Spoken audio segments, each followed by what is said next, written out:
Well, Leader Akbari, it is a pleasure to have this conversation with you. I wish it was under some better topics and circumstances, but it is great to be in fellowship to speak on some of these issues together. As a fellow state legislator, I know these fights over maps are never just about lines on paper. So, from your vantage point on the ground in Tennessee, what actually is at stake right now for representation, power, and the people that you serve? Well, thank you, Ashley, and so happy to join Higher Heights for this very special Sunday brunch. I'll tell you, the voices of people are what's at stake. Memphis is a 64% black city. The ninth congressional district was previously a 61% black city. And so you've completely diluted that voice with these new congressional maps. It took Memphis into three different districts. There will not be any district that has more than 32% of a black population. And so ultimately, the black folks in Memphis, the majority of the folks in Memphis, will be unable to select a candidate of their choice, one that they know will represent their various needs and issues. I always say this, but I started the day in the ninth congressional district last Thursday, and I ended the day in the fifth congressional district. That's not how democracy is supposed to work. Not at all. Um, so, how do these redistricting fights connect to the broader pattern of attacks on what we're seeing on voting rights across the country? I mean, sometimes we get in our bubbles of our own states and, cities and states, but how do you see this as a pattern across the country? I mean, this is part of a concerted effort. Chief Justice Roberts has always been dedicated to dismantling the Civil Rights Act, the Voting Rights Act in particular. And we're seeing that play out. In 2013, we had Shelby v. Holder, which got rid of preclearance. This is just the third nail in the coffin for the Voting Rights Act, and it's something that will impact southern states across this country. It will impact majority black districts across this country. And it's really part of a broader effort, in my mind, from those on the federal level, including the president, to really diminish the vote, the voice, and the power of Black Americans. For sure. And so, we know that you have long worked on the restoration of voting rights and justice reform. But tell me, what is a bit different about the political landscape that we're in this moment in particular? One of the most fundamental rights we have as Americans is the right to vote, the right to have representative government to select someone who will represent our needs and our concerns on a federal level. And, I've really fought for restoration for those who have been justice affected, to make the process easier, to remove some of the barriers. And it's really been bipartisan. I'm in the super minority in the legislature I serve in. If I just had my colleagues on my side of the aisle voting for it, it wouldn't pass. But this is different.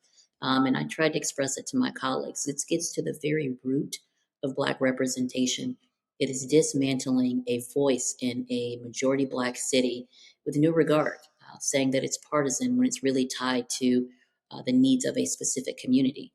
And so you think about Memphis, you think about the National Civil Rights Museum that used to sit in the ninth Congressional District. You think about the fact that Dr. King took his last steps, took his last breath in this city. You think about the long history of the NAACP and the SCLC and Dr. Benjamin Hooks and, Maxine Smith and these big fights for voting rights. And they didn't take away the right for people to vote, but they made sure that their vote did not matter as much. And this really is really devastating, I think, when you think about how far we've come and how it just seems like consistently the tape is being wound back, laws are being wound back to take away our rights. You named, some of our most influential leaders in the civil rights movement and for Black folks in general. I would like to say that, congrats to you as a part of that legacy is now president-elect of the National Black Caucus of State Legislators. And that's a big role. You have a lot of Black legislators like myself across the country looking at what your experience and looking to you for leadership.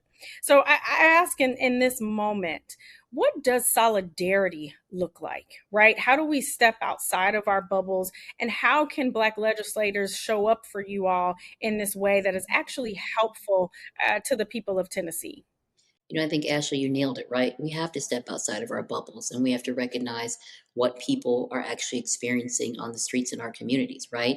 Why are people not voting in massive numbers? Why are people not engaged in the political process? Are we meeting the needs of those who elect us? And I think that's a real serious and hard conversation we have to have. At the same time, I think we have to, express this is what happens on the state level. This is what happens on a federal level. This is what happens on a local level.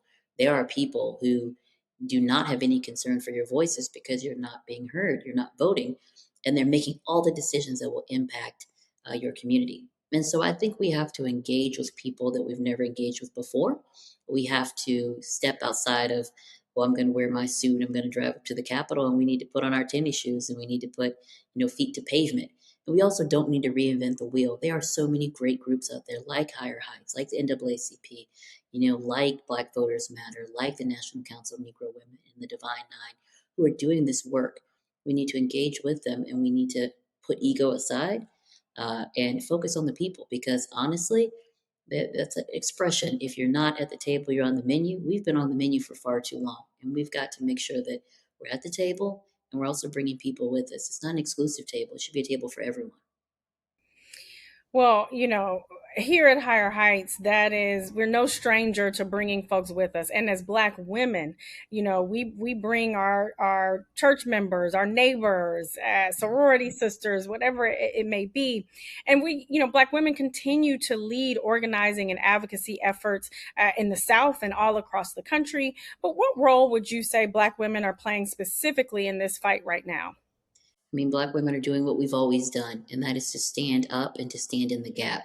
Yes, we're tired.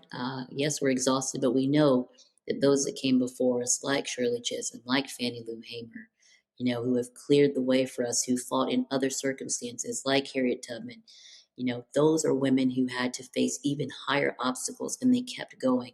And so I think that is the spirit with which should course through our veins. We know that we are created for such a time as this, and we have to keep going. We know who our help comes from, and we know that there is a legacy that we have to leave for the people who come behind us, for the little girls that come behind us, the little boys that come behind us. And so I think at this moment, we're going to unite, we're going to work, we're going to work, and we're going to work. And again, that's what we've always done. And I'm looking forward to seeing, it's one of those things where people mean it for your bad, but instead it'll be for our good. And we will show those who seek to take away our power just how powerful we are. Wow, absolutely. So I just want to take us from the state house to the streets, right? What are you all hearing from your constituents, right? Sometimes we get caught in the headlines, but actually, when we go and talk to our neighbors, they might not actually truly understand what's at stake, what's happening. So, what have those conversations been like in district? I think that's what we have to continue to spend our energy on because everything happens so quickly. The legislative session in Memphis and Nashville occurred in 3 days. I mean, literally 3 days. So we've had a couple town halls. We will continue to do that to engage people, to meet people where they are. We've activated a network of Black preachers that have been working very hard. There's a collective of nonprofits that have been doing great work. And so really trying to let people know between now and August, 2026, which is election for the primary, that things have changed. I mean, the state legislature passed a bill that's now a law that does not require them to inform people that they were put in a different congressional district. So the work is ahead of us. But I think primarily people are just devastated. They feel helpless. They feel like, their voice doesn't matter. And I think we have to reinstill in them, hey, look, if it did matter, people wouldn't be working so hard to take it away from you. And that's going to take time and that's going to take effort and that's going to take resources. People ask why young folks don't vote. It's not enough to say, your ancestors died for this, your ancestors did this for this. We have to make it real. Are you a young mother? Are you on any sort of support? Are you in school yourself? Do you have kids in school? There are people in the general assemblies across this country and on a federal level that are trying to take away your funding and take away your rights. And that's going to take a real effort. You said it. I mean, being able to translate that and what it means for everyday folks is, that's the job. right? Right. That is Yeah. the job.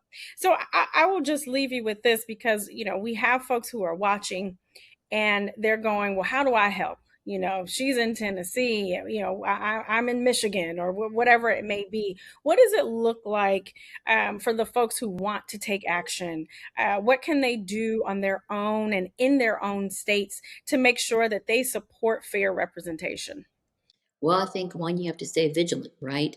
Like just because it's happening in Tennessee doesn't mean it won't happen in your state. It depends obviously on your political representation, but we cannot get complacent. We have to vote. We look at the last presidential election and how this was such a small margin that created such a magnificent difference that we're all kind of suffering from. So I think you got to stay engaged, right? Don't let what you read in the headlines make you think that you cannot do something. You can take people to go vote.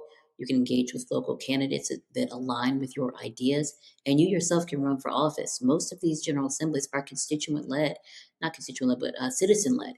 And so they're part time. They are just average, everyday folks. And you don't have to be, a doctor or have this top degree. You represent your folks. You represent your cities. You represent your own ideas. So I say, don't lose hope. Right? We've been in bad situations before, and we've come out of this. We are a people who have descended from being enslaved to Reconstruction and the letdown after that, to Jim Crow, to mass incarceration, and yet we still persist.